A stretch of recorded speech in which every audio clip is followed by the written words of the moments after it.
Espírito Santo. Amém. Ave Maria, cheia de graça, o Senhor é convosco. Bendita sois vós entre as mulheres, e bendito o fruto do vosso ventre, Jesus.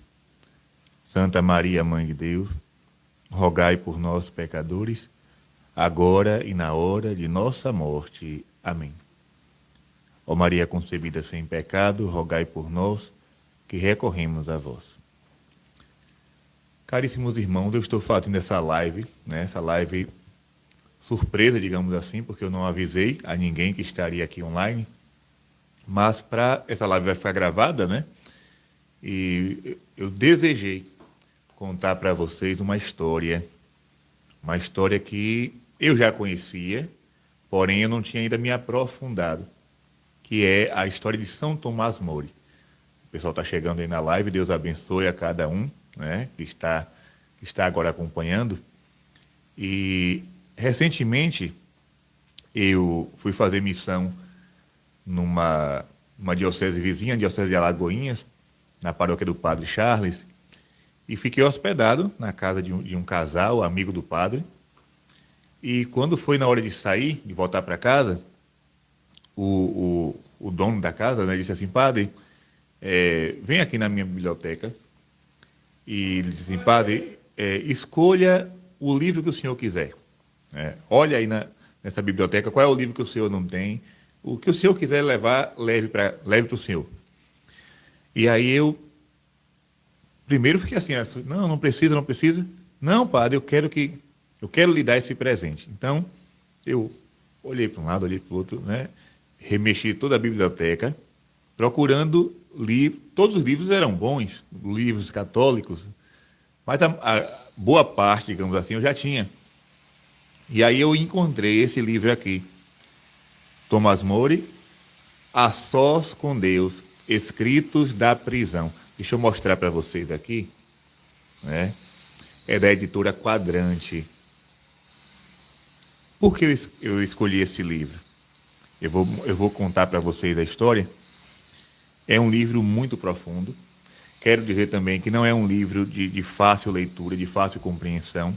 Né? Para quem não tem o hábito de ler, eu não recomendo esse livro. Mas para quem já tem o hábito de ler, gosta de ler, você católico, não deixe, né, de ler esse livro aqui. A Sós com Deus, Escritos da Prisão. Quem foi Tomás Mori? Tomás Mori, ele era chanceler do rei da Inglaterra, o rei Henrique VIII. Era amigo do rei, era uma pessoa da confiança do rei, certo? Mas assim, ao mesmo tempo, Thomas, ele não dava muito crédito a essa amizade. Ele tinha uma sabedoria. Ele dizia assim: eu sou amigo do rei. O rei me consulta, o rei me procura, o rei, né, tem uma estima por mim, mas se para adquirir um castelo ele precisar da minha cabeça, ele não vai pensar duas vezes. Então, a sabedoria de Thomas, né, ele não se deixava enganar pela amizade com os poderosos. Porque a gente sabe que as pessoas que são, entre aspas, poderosas, têm cada vez mais fome de poder. Então, se para ter mais poder, mais riqueza, precisar sacrificar o amigo, ele sacrifica, né? Então, é preciso ter muito cuidado com essa amizade com pessoas de poder. Porque entre a amizade e o poder, nós já sabemos quem ele ou ela vai escolher. Então, Tomás Mori, ele se aproximava do rei, respeitava, obedecia, porém, ficava sempre com o pé atrás. Ele dizia: confio desconfiando, porque se ele precisar da minha cabeça para comprar um novo castelo, ele não vai deixar o castelo, né, por causa da minha cabeça. Então, o tempo foi passando. Henrique VIII, católico, né, meia boca, mas era, casado, né, e nós não sabemos os detalhes da história, mas ele decidiu pedir a anulação do casamento ao Papa. Né? Ele achava que, por ser o rei da Inglaterra, o Papa, né, faria a sua vontade. Não é o Papa, é um rei que está pedindo. Só que o Papa da época disse: não, eu não posso declarar a nulidade do seu casamento porque não tem matéria para isso. Você foi de fato casado com ela. Então eu não posso passar por cima da lei de Deus, eu não posso passar por cima da lei da igreja para poder satisfazer sua vontade só porque você é um rei. E isso despertou a ira do rei Henrique VIII contra o Papa. É. Então, o que foi que ele decidiu no auge da sua soberba, da sua loucura e da sua falta de fé? Ele decidiu dividir a igreja. A igreja da Inglaterra, a partir daquele dia, não seria mais submissa ao Papa. Mas ele, o rei, seria a cabeça da igreja da Inglaterra. Seria a autoridade maior da igreja da Inglaterra. Pois bem, isso parece ser um absurdo, de fato é um absurdo. Agora tem uma coisa. Por ele ser poderoso, ele exigiu que todos os seus súditos concordassem com ele. Por causa de um adultério, ele já estava, não é, querendo se casar com outra mulher. Então, por causa do seu adultério, ele criou uma nova religião, a Igreja Anglicana. Você já ouviu falar nesse nome, ou deve conhecer. A religião anglicana, a Igreja Anglicana, nasceu do adultério do rei Henrique VIII, o rei da Inglaterra. E quando ele proclamou a separação da Igreja da Inglaterra com a Igreja de Roma e se autodenominou a cabeça da Igreja, por incrível que pareça, os sacerdotes, os bispos e boa parte do povo da época concordou. Então, o que me chama a atenção nessa história, já vou falar do livro. O que me chama a atenção nessa história não é a loucura do rei. Porque nós já sabemos que a pessoa, quando tem poder, já existe o ditado, né? Quer conhecer a pessoa, dê poder a ela.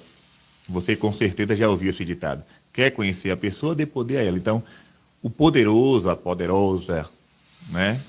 Com muitas aspas, porque o poderoso é Deus.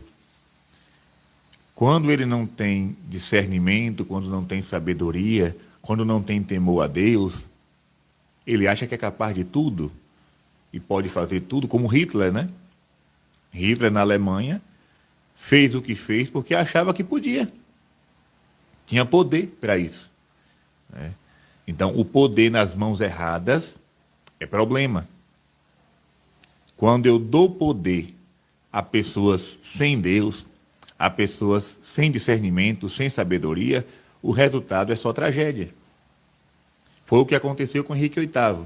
Ele, por ser rei, por ser poderoso, achou que estava no direito, né, de se separar da Igreja de Roma.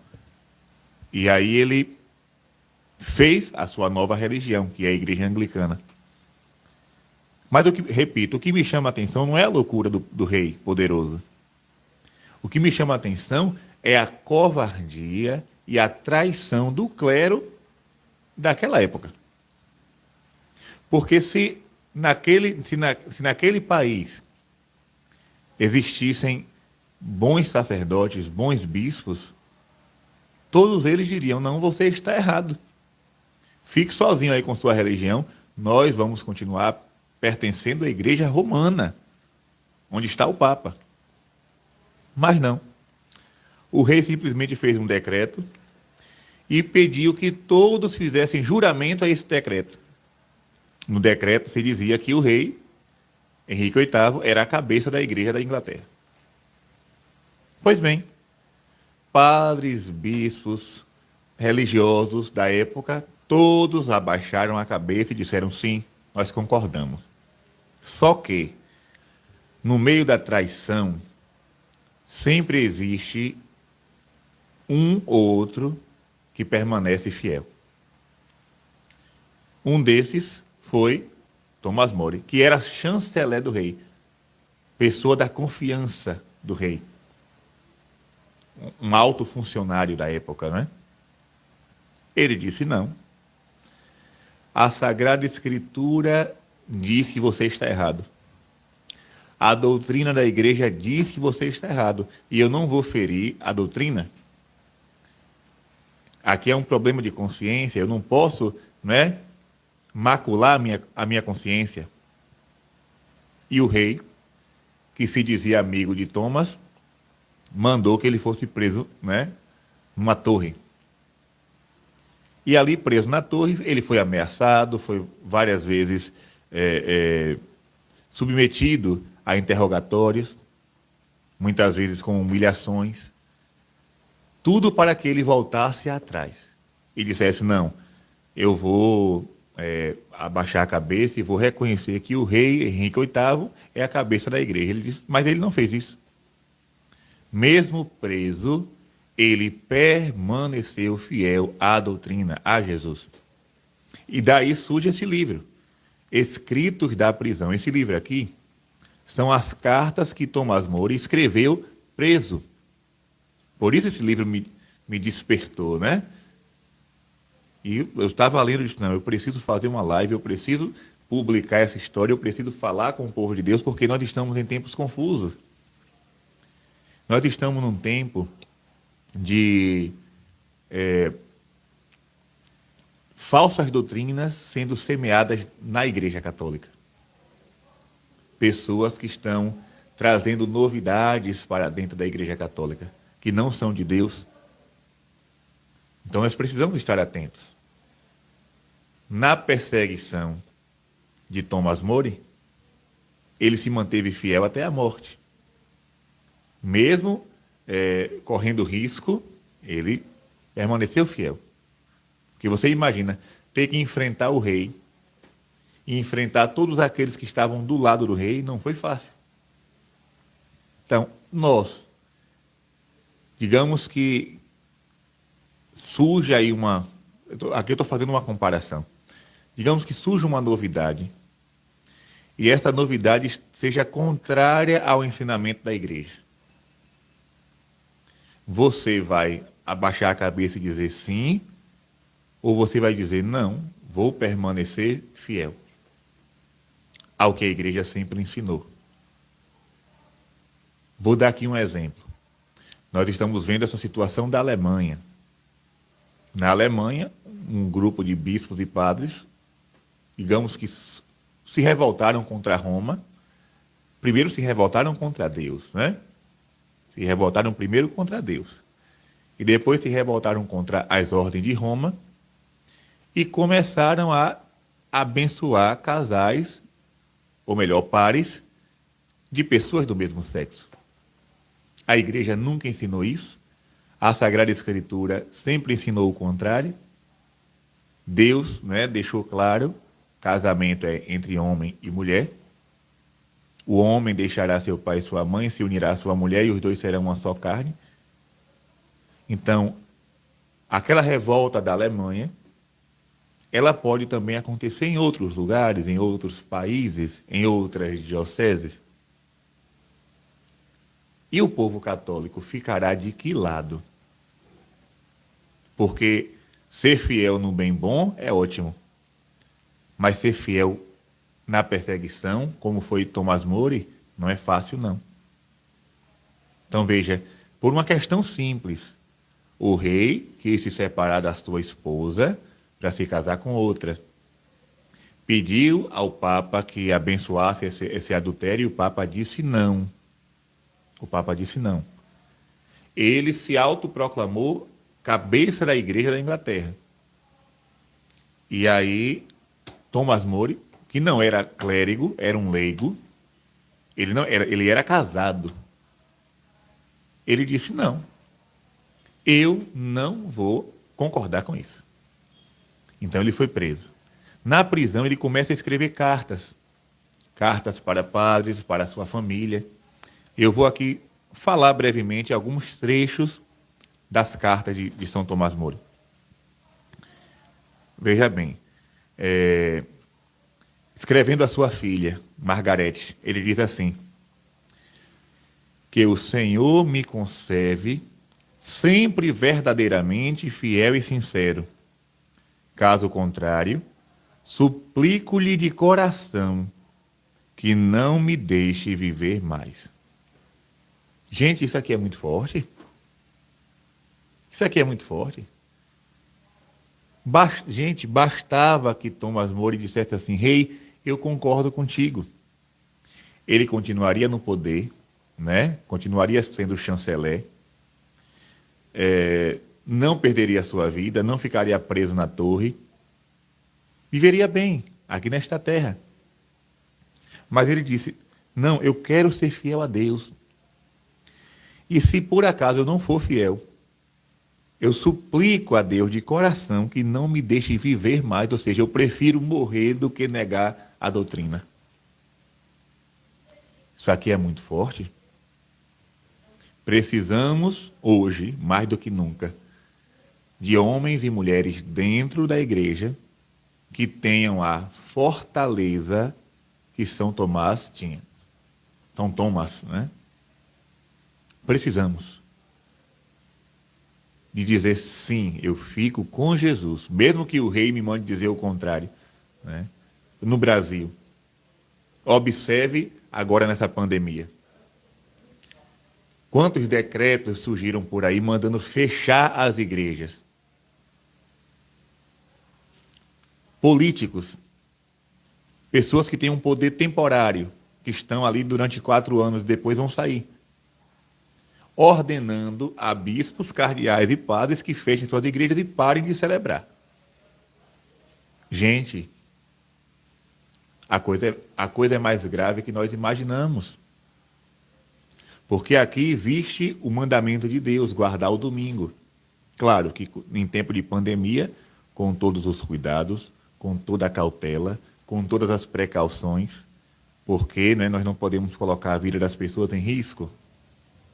Mas, se existe uma ordem de Deus para que a missa seja celebrada, para que o povo guarde o dia do Senhor, como é que um político ordena a igreja que faça o contrário? É uma reflexão que nós devemos fazer. Então, o rei Henrique VIII, que era um político, né, ordenou ao clero da época que concordasse com ele e fosse infiel a Deus. E a grande maioria baixou a cabeça para o rei. Não, seja feita a vossa vontade, né? É o Pai Nosso invertido. Ao invés de rezar o Pai Nosso, seja feita a tua vontade, muitas vezes nós dizemos para os poderosos deste mundo: não seja feita a vontade de Deus, seja feita a tua. Então, naquela época, o clero inglês disse ao rei aquilo que deveria dizer ao Senhor: seja feita ao rei a tua vontade. E Thomas More, ele vai dizer: não. Se for para ser infiel a Deus, eu prefiro que me tire a vida. Continuando, esse livro é muito forte. Depois ele vai escrever novamente uma carta à sua filha. Ele diz assim: eu não podia aceitar o juramento que me era proposto sem pôr a minha alma em perigo de condenação eterna. Era um homem de fé. Era um homem que sabia plenamente que depois da morte existe um céu e um inferno. E ele sabia que se ficasse contra a doutrina e obedecesse à voz do rei, ele seria condenado. Então ele escreve: eu não posso aceitar esse juramento. Esse juramento que a maioria está dizendo sim, eu não posso dizer. Eu tenho que fazer o contrário, mesmo que esteja sozinho. Né? Porque se eu aceitar esse juramento do rei, eu vou pôr a minha alma em perigo de condenação. Então ele não quis ser bem visto pelo mundo. Ele queria ser bem visto por Deus. Né? Continuando. Tem outra frase aqui muito, muito forte. Né? A filha dele, Margarete, ela começou a ficar preocupada com o rei, com o pai, né? E começou a dizer: meu pai, saia dessa prisão. Mandou uma carta para ele, né? Aceite a proposta do rei, diga que o rei está certo, abaixe a cabeça para o rei, faça esse juramento. É bom que o senhor vai sair da prisão, o senhor vai ficar livre, o senhor vai. E aí ele vai responder, ele vai dizer: olha, minha filha, de todas as perseguições que eu estou sofrendo, o que mais me doeu foi essa sua carta. Imagine, né, a gravidade. Thomas vai dizer: Margarete, minha filha, o que mais me dói não é saber que estou sendo perseguido, que estou preso. O que mais me dói é saber que você, minha filha, está passando para o lado contrário. Está deixando de ser fiel a Deus para poder salvar a minha vida. Não se preocupe com isso. Se eu vou ficar preso ou se não, se eu vou morrer, se eu vou ficar vivo, isso é o que menos importa. Eu só não quero que você, nem ninguém da minha família, seja infiel ao Senhor. E aí depois a Margarete se arrepende, né? E diz: não, meu pai, o Senhor está certo. Continue fiel. Ele vai dizer assim: causa-me a fala da filha, né? Causa-me uma tristeza muito mais terrível do que ouvir falar da minha própria morte. Pois o medo dela se apazigua a cada dia, graças a Deus, ao meditar diariamente sobre o temor do inferno, a esperança do céu e a paixão de Cristo. Então, na prisão, ele meditava 3 coisas: o temor do inferno, a esperança do céu e a paixão de Cristo. Então ele disse para a filha: olha, a morte não me causa medo, porque eu já estou meditando sobre isso, né? Agora, o que me causa tristeza é saber que você, minha filha, quer que eu seja infiel a Deus, para poder escapar da prisão. E continua o livro, né? É muita coisa, não tenho como entrar em detalhes, até para que o vídeo não fique longo, né? Mas eu fiz questão de riscar algumas coisas aqui, mas eu não posso, né? Não posso ler tudo.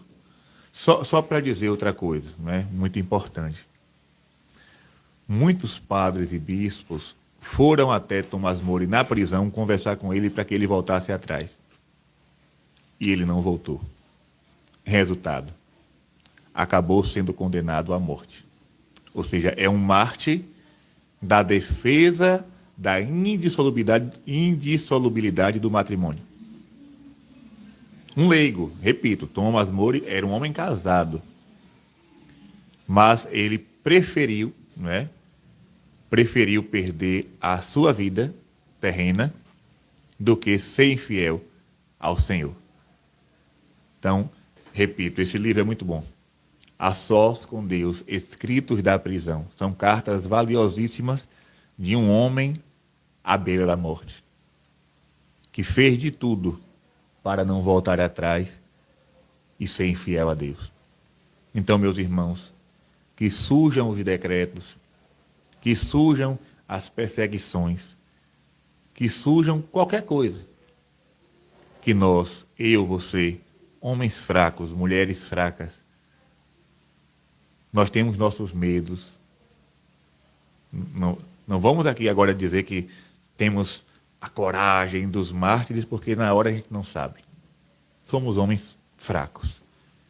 Mas precisamos pedir todos os dias a Deus o dom da fortaleza, para que diante da perseguição, diante das injustiças, diante das leis iníquas, nós possamos continuar fiéis ao Evangelho e à sã doutrina. Mas, padre, todo mundo está fazendo o contrário. Você não é todo mundo. Você é cristão. Todo católico. Uma pessoa me disse assim: padre, e agora esse problema da Alemanha? Não me causa nenhum pavor. Por quê? Porque eu, como católico, tenho aqui na minha casa 3 livros muito importantes. Eu tenho a Bíblia Sagrada, eu tenho o Catecismo da Igreja e tenho o Código de Direito Canônico.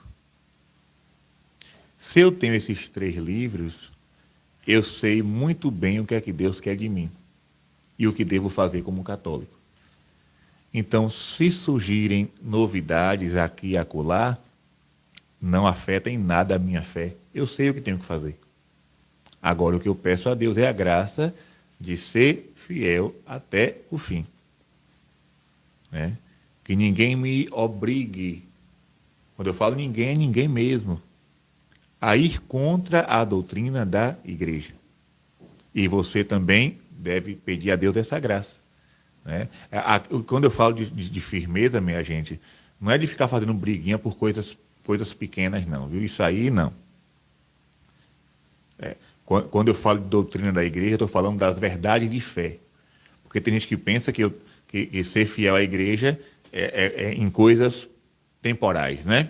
Em coisas passageiras. Por exemplo, não, porque a toalha da igreja sempre foi assim.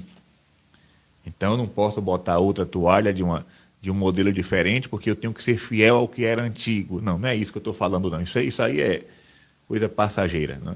Eu não estou falando de bens temporais, eu não estou falando de ritos, eu não estou falando disso. Nem de ritos, nem de rituais. Eu estou falando da verdade de fé revelada por Deus. Por exemplo, a Eucaristia. Jesus revelou que a matéria da Eucaristia é pão e vinho. Então não sou eu que vou pegar um beiju de mandioca e um suco de açaí para celebrar a Eucaristia. Ah, mas é a moda. Não tenho nada a ver com essa moda. Eu tenho que fazer o que Deus mandou. Outra coisa, a Sagrada Escritura revela que o matrimônio é indissolúvel e só pode acontecer entre um homem e uma mulher. Ah, mas está na moda fazer diferente. A televisão já mostrou que agora a moda é outra. Quem quiser seguir a moda, que siga. Fiquemos fiéis ao que Jesus revelou, ao que Deus nos pede. Né? Ah, mas vamos ser isolados, perseguidos, caluniados, desprezados. Dane-se. Fiquemos com Jesus até o fim. A quem iremos, Senhor, disse Pedro, só tu tens palavra de vida eterna. Então, vamos ficando por aqui, que São Tomás Mori, lá do céu, interceda por nós, ele que foi fiel, mesmo sofrendo na prisão, na angústia, ele foi fiel até o fim ao Senhor.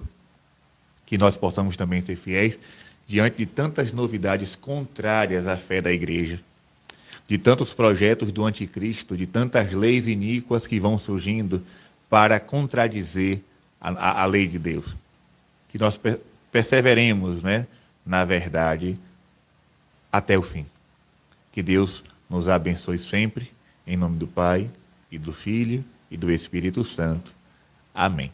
E você que está aí nos acompanhando, obrigado, né? Terminei aqui a live com mais de 500 pessoas, uma live surpresa, não avisei para ninguém, simplesmente comecei, né? Mas o povo de Deus foi chegando e ficou. Então, se possível, dê um like e compartilhe esse vídeo. E você que não é inscrito no nosso canal, se inscreva também para nos ajudar, tá certo? Deus te abençoe e te guarde, essa live vai ficar salva para quem quiser assistir do começo. Um forte abraço, até a próxima, até a noite, se Deus quiser, com o professor Felipe Aquino. Tchau, tchau.